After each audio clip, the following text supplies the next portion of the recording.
At long last, from Southeast Kansas, this is a brand new episode of this Robotech thing for the first week of January 2025.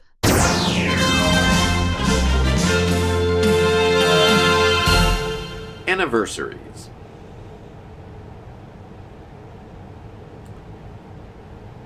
When a show, a movie, a toy line, a book, a comic book character, an album, any sort of cultural artifact turns 10 years old and is fondly remembered by a significant subset of the population, there is a celebration.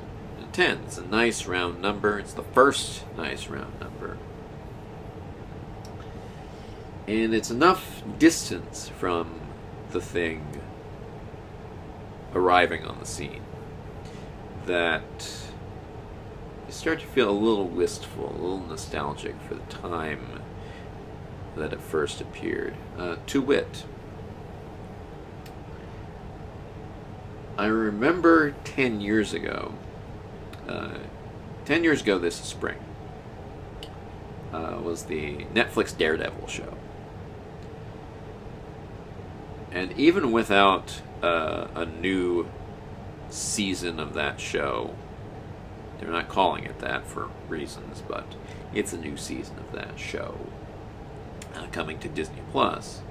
Even without that, I would think back fondly on that time because it was a different time in my life. I was unemployed at the time. And so I actually just barreled through the whole season in one day.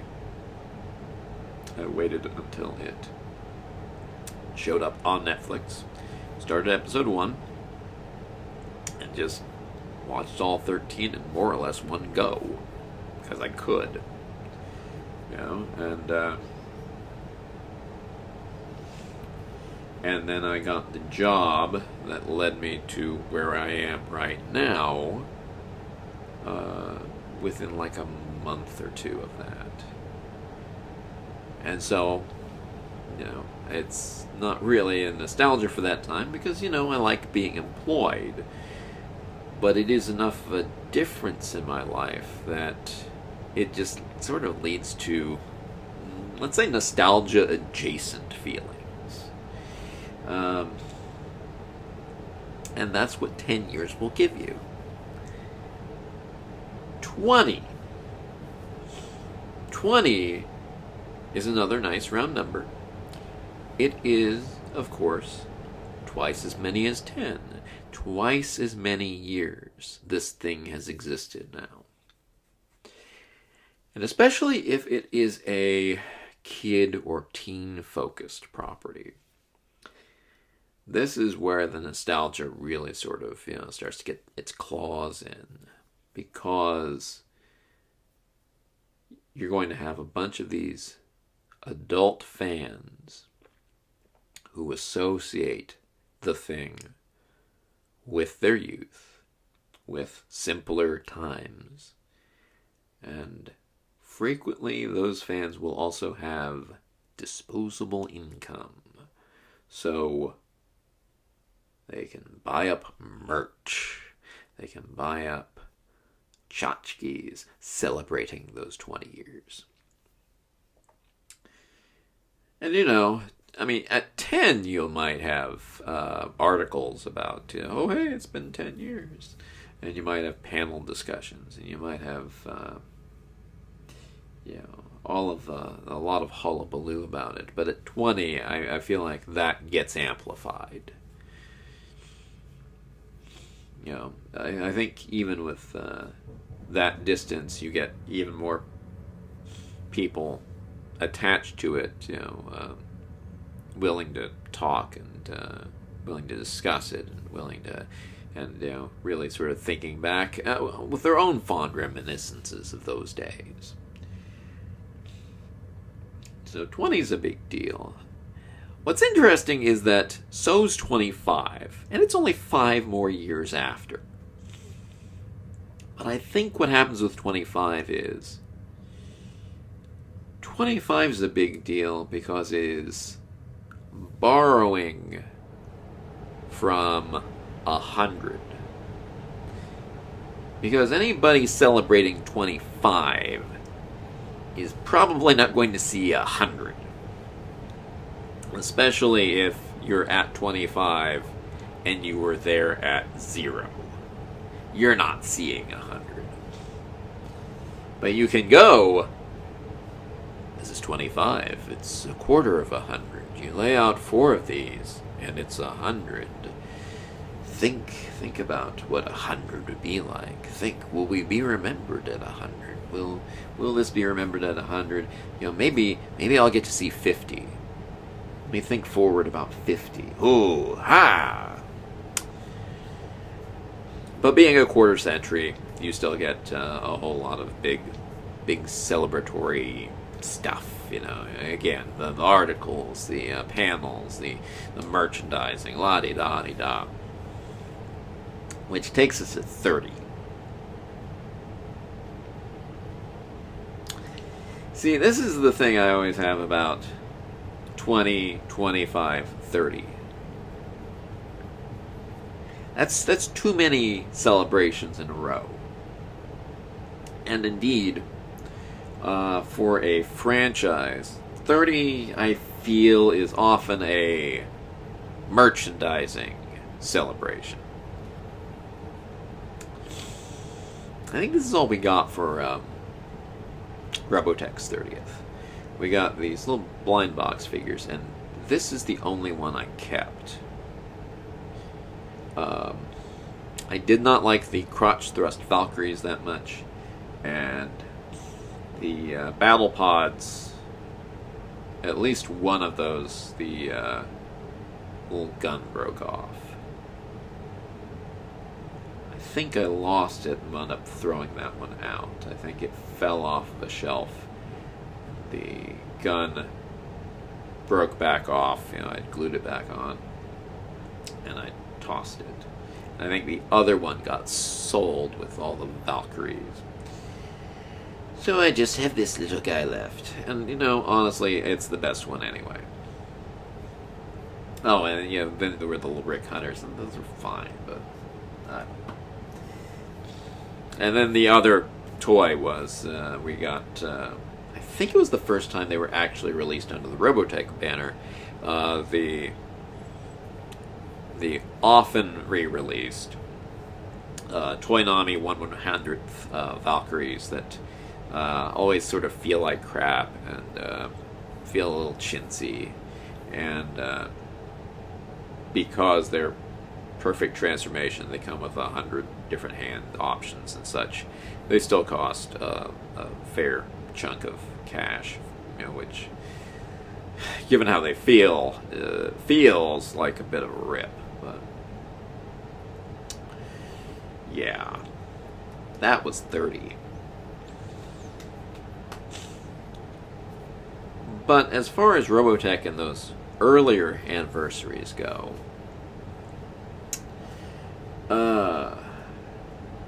at 10 we had Robocon 10, which, a lot of that, a lot of stuff from that you can actually watch here on YouTube. Go looking around. You can watch, those sort of fuzzy VHS or 8mm memories. Look at see the Robotech cast, and Carl Masek talk about stuff, and see Rebecca Forstadt singing the Min-May songs, and all that jazz. That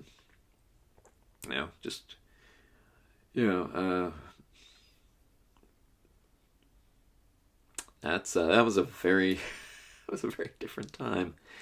Of course, today everything we can run around and record literally everything in 4K and zoom in and stare down at all the pores on everybody's faces. But back then, somebody with a big hulking camcorder, and God bless them for actually recording all that. Wow.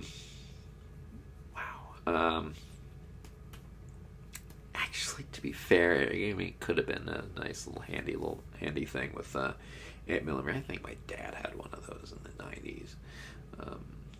I'm getting my memories all mixed up. It's the problem with being old enough to remember those days at this point. Ties into some thoughts I might be drifting into later.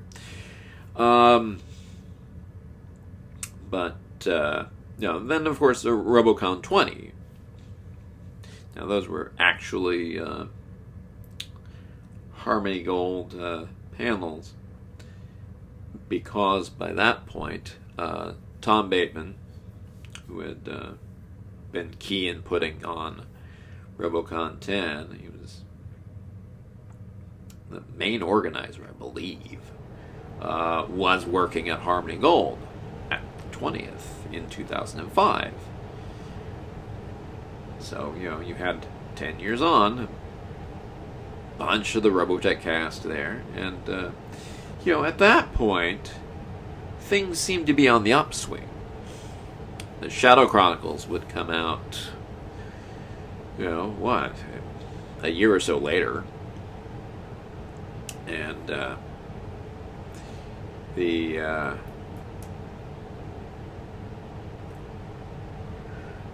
we'd had the Masterpiece toys, we'd had the video games, we'd had a bunch of comic books from Wildstorm. Things seemed to be on an actual upswing. It all came crashing down after Shadow Chronicles, unfortunately. And indeed, 5 years later, there was RT-25, The Celebration. Which was a bunch of fond reminiscences of the original show, and after a fashion, a reminiscence of Carl Macek, who was supposed to be there, but unfortunately passed away that year.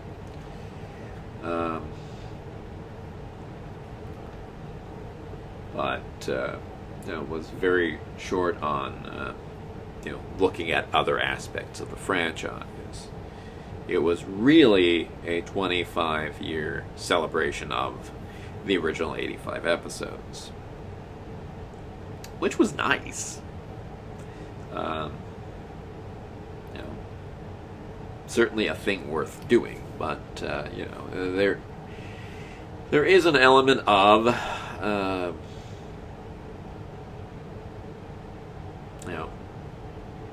kind of fan I am. I still have a soft spot for the comics, and even newer stuff.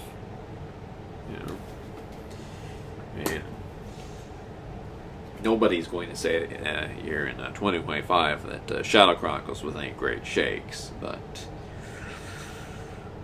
there's still plenty of stuff outside of the scope of the original TV series that I think is well worth celebrating.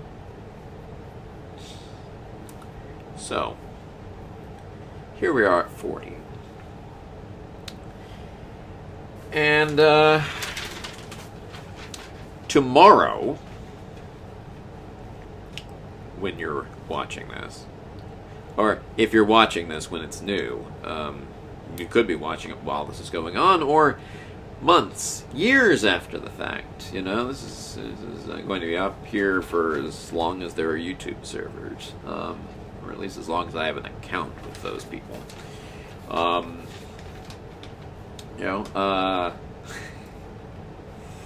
So starting Thursday, January 9th, barring any incident, and we'll get into that in a moment too, at the Long Beach Convention Center, as part of Anime Los Angeles. There will be RoboCon 40 events pulled together by Tom and Dennis Bateman. So, there will be, what is that? That's, I think, 8 panel discussions across the 4 days of the convention, and a number of Robotech luminaries in attendance, including Wendy Lee, the voice of Vanessa Leeds, Richard Epcar, the voice of the Zentradi Grell, fighter pilot Ben Dixon, mechanic in the Jeep Lunk, and of course he was also in the dub of Macross Plus back in the 90s, which of course is not Robotech, but let's be honest here, every Robotech fan who was around at that point watched Macross Plus, and probably watched the dub. Probably heard Richard Epcar as Galdagoa Bowman. Of course, what would a Robotech celebration be without the voice of Lin May herself, Rebecca Forstadt, a.k.a. Reba West. Barbara Goodson, the voice of Marie Crystal, will be there. Steve Kramer, voice of Angelo Dante. Paul St. Peter, the voice of Zor Prime. Melanie McQueen, the voice of Lisa Hayes. Kerrigan Mahan, the voice of Sean Phillips. I don't think he's been to one of these. He might have been at 10, but he sure as heck wasn't at 20 or 25. And then, of course, 2 key writers of the spin-off and adaptation material of the 80s and 90s.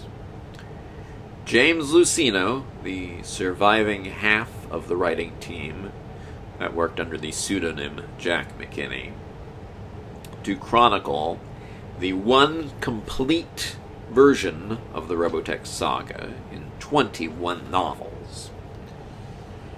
And Bill Spangler, the writer of numerous comic books at Eternity and Academy Comics, whose writing actually wove its way into, and had woven itself from, the world of the Robotech novels. You know, you don't get Zentradi Rebellion, Book 19, without Bill Spangler writing Malcontent Uprisings in the late 80s and early 90s. You know, and there's sort of a dialogue back and forth between Invid War that he wrote with Tim Eldred and the novels. So, I mean, that's exciting. You know, that those 2 guys are actually a part of this 40th anniversary celebration. Now, the interesting thing also is that there are creators here who did work that got folded into Robotech, but you wouldn't put them under the sort of the Robotech banner, because I'm sure they're vaguely aware. I think in one case, fairly aware, but you've got Shinji Aramaki, who in much more recent times, is mostly a fairly prolific director of like these CGI anime productions. But one of his earliest jobs was as the mechanical designer for one of the mechanical designers rather for Genesis Climber Mospita, and of course he was the mechanical designer for Megazone 2-3, which became Robotech the movie: The Untold Story. And he's going to be on a Megazone panel at the convention. And then there is Tomonori Kogawa, who was the character designer for Southern Cross. So that's pretty freaking rad. Now, the panels for the weekend that are planned. Thursday's panel are Transformation, the Robotech Impact, which will be a handful of fans literally just discussing the impact Robotech made on fandom and storytelling and what have you. Yeah. I mean, there is an element of, you look at shows that were brought over and retained their serialized storytelling, that weren't sanded down to try to configure them into a sort of plug-and-play formula like television frequently had, where it didn't matter what order you aired them in. Robotech, if aired completely out of order, makes absolutely no goddamn sense. You can still kind of find it entertaining after a fashion, but it makes no sense.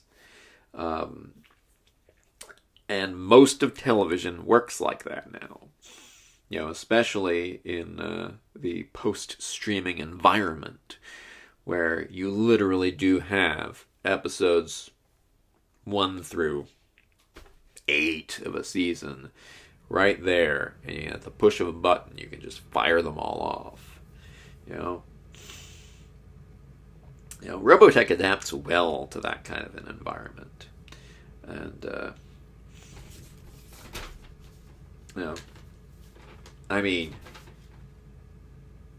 did Robotech prime the pump in some way? I don't think so, but it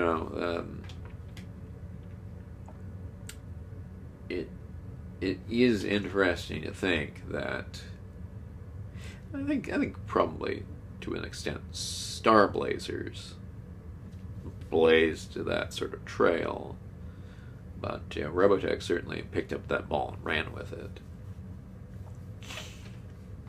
But after that, you have a Robotech comic book panel.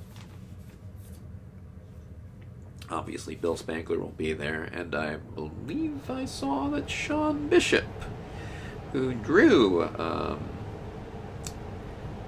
a handful of very nice Robotech comics there in the 90s when Spangler was working. I forget if he... Generally, I think Bishop was writing scripts for the late Robert Gibson. I forget if any of the Return to Macross issues he drew were Spangler's.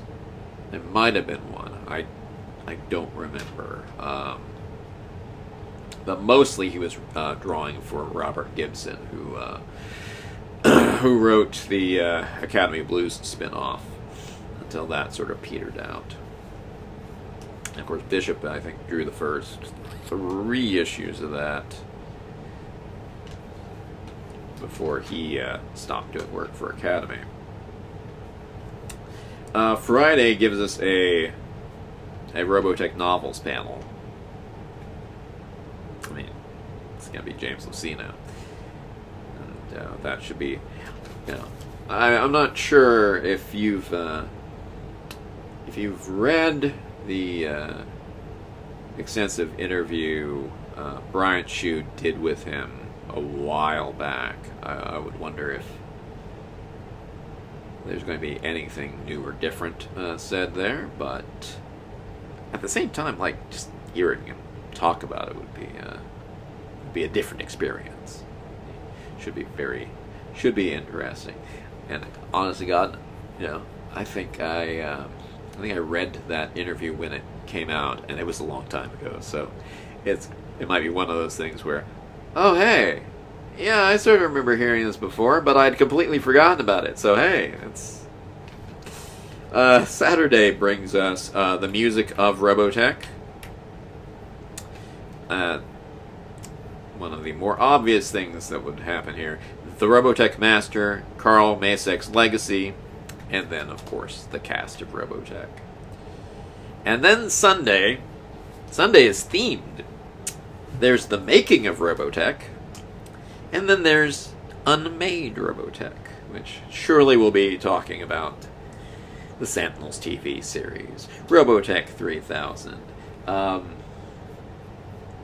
Will Robotech Academy, the failed Kickstarter show, come up? Who knows?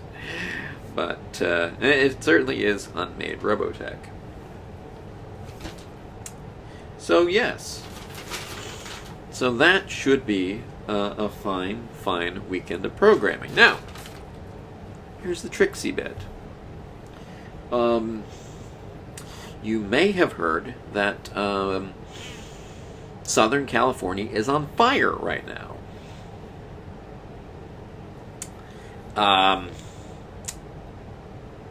So I hope the show will go on. I have very definite reasons for hoping the show will go on. But we'll see. We'll see. If it doesn't, I'm sure I will have a fun story to tell after the fact. If it does go on, I'll probably have a different fun story to tell. So, 40 really does get me thinking. I've said this many a time. I don't know if I've done it in front of the camera and on this account. I don't remember half the things I've said on this account at this point. But I've been saying for decades, the 80s was a long time ago. And it doesn't get any closer. Carl Masek, again, passed away 15 years ago. He was supposed to be at RT25. I missed my opportunity to meet Carl Masek because he died before that was going to happen, which will eternally drive me a little bit crazy. Just in the last year, we lost a couple of the Robotech voice actors. Greg Finley, the voice of Captain Henry Global, and Supreme Commander Leonard, passed away in 2024. As did Tom Weiner, who played numerous minor roles in the show, but two significant one-off characters. Major John Carpenter of the Recon 1 and Colonel Jonathan Wolfe, a character who was a one-off character in New Generation who blew up into a significant character in the Sentinels, and therefore, in a lot of spin-off material. I always used to wonder, since Weiner played both of those characters, what would you do to adapt Bill Spangler and Tim Eldred's Infant War into an audio format or animation? Unfortunately, now the answer will eternally have to be, well, you would recast. Kind of eliminates the dilemma there. But sad nonetheless. Finley, as I recall, was supposed to actually turn back up to voice Leonard for Robotech Academy, if that ever went anywhere. Weiner was a prolific narrator for shows under the Streamline label, Harmony Gold, Saban even. I think right before he passed away, I had just dialed up the intro for Techno Man that he does the announcement voice for. Just a real shame, and a reminder of what I said. The 80s truly were a long, long time ago now. The more people we lose,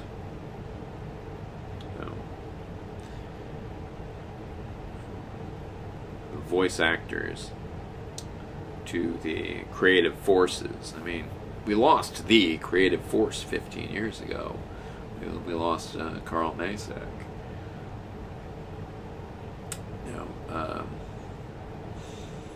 The more I think the real way forward for any sort of future for Robotech, if there is one, would be just, push the big red button and reboot it from scratch. After all,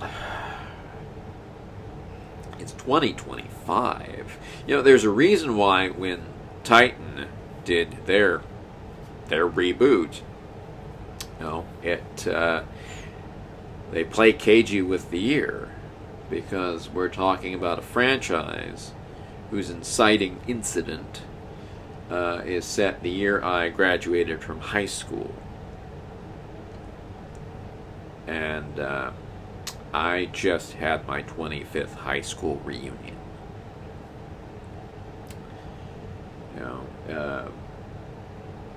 At the very least, if they do a sequel to the Shadow Chronicles, it's still in the future. But it's a future with a history very, very different from our own.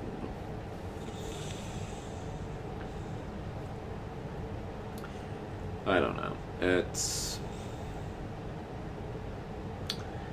going to be a fun weekend of reminiscing and chatting with people who've all contributed to a thing I love and hold dear, and then I think a lot of the vast majority of the people who would watch this rambling also love and hold dear.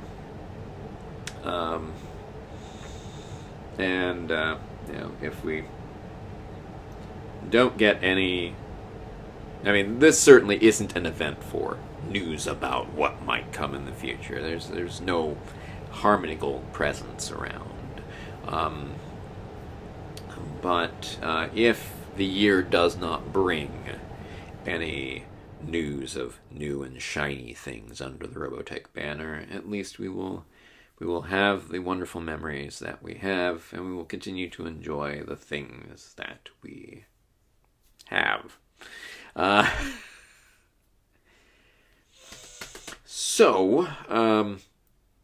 Few minor points here. First of all, apologies for not putting any real graphics on this episode. I still have things to do this evening, and I really wanted to get this video out there. So, I flashed a few things in front of the camera, but no pictures of all of the people who are going to be here, or there. Which direction is California from here? No, that's north. That way. It's that way.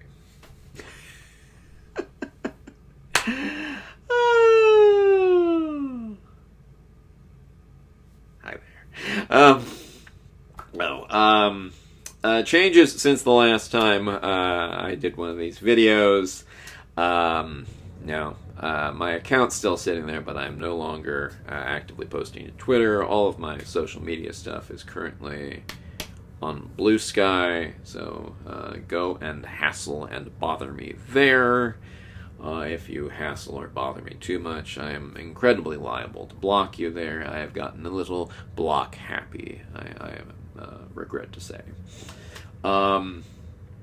And this is hopefully the first of many episodes I will be doing throughout the year, because it is the 40th anniversary year. And those will be crafted with a little more care and graphics on the screen to illustrate things, and will be done largely, I think, in celebration of the series.